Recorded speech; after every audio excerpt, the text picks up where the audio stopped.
Hello rin shoppers, welcome once again to my channel. This is our job and welcome to Wigong Live here in Taiwan. This afternoon, sagutin po natin ang tanong ni Miss Libra.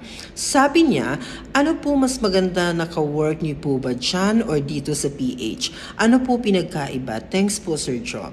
Now, if I'm going to give my honest review about this one, I have to say, mas maganda talaga yung mga katrabaho ko sa Philippines. Kasi nga, we're speaking with the same language, yung mga tawanan namin, yung mga kagustuhan namin, mga simpleng bagay, nagiging masaya na kami, yung mga hagalpakan namin, nakaka-relate lahat in one click of our something like that, mga gesture na aming mata, nagkaka-click na lahat kasi nga nagkakaintindihan kami, very easy to communicate. However, sa likod naman nun, we're talking about Philippines ha, sa likod naman nun, ang doon naman yung mga toxic, traidor, sip-sip, yung alam mo yung sisiraan ka patalikod, dudunggabin ka, tatagain ka patalikod, andun niya, present siya lahat sa Philippines. Yun naman ang downside ng sa Philippines. Kaya meron din siyang negative part. Pero gustong-gusto ko kasi nga, of course, nagkakaintindihan tayo.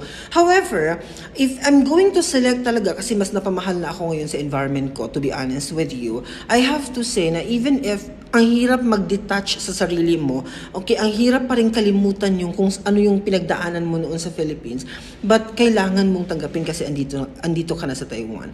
What's the good thing here in Taiwan? Gusto kong i-share sa inyo, yung professionalism ng mga teachers dito at saka yung mga heads mo. Talagang hindi sila magdidesisyon ng mga bagay na hindi na-inform ang isang tao. Hindi lamang ito nangyayari sa akin ha, kasi I am a foreign teacher. No. Lahat ng mga teachers dito, yan ang na-observe ko talaga. Yan ang treatment nila. Kailangan ma-inform ang person na ito before natin i-agree or execute or i-finalize ang activity na ito. Ganun siya. And yung mga heads dito, hindi po sila nagpapahintay. Hindi po, pag, for example, may mga meetings kami, may mga activities, kailangan nauna talaga yung mga heads. Ganun sila dito. And pag may mga gagawin, kumikilos po talaga lahat. Wala pong mga posisyon-posisyon dito. Kahit head ka, kikilos ka pa rin sa activity or sa program na yan. Equal po talaga lahat. So far, because hindi ko naman naiintindihan ang language nila, as human as we are, baka mayroon silang mga negative na nasabi sa akin, hindi ko alam, kasi hindi ko naman naiintindihan. So siguro yan lang din po yung advantage. Kaya nga ayaw ko rin matutunan yung lingwahe nila kasi para, to refrain myself na mag-adapt ng mga toxic na bagay if ever there is. But so far, sa pagstay ko dito, wala naman akong naramdaman, wala naman akong na-feel so far, wala naman akong na-encounter.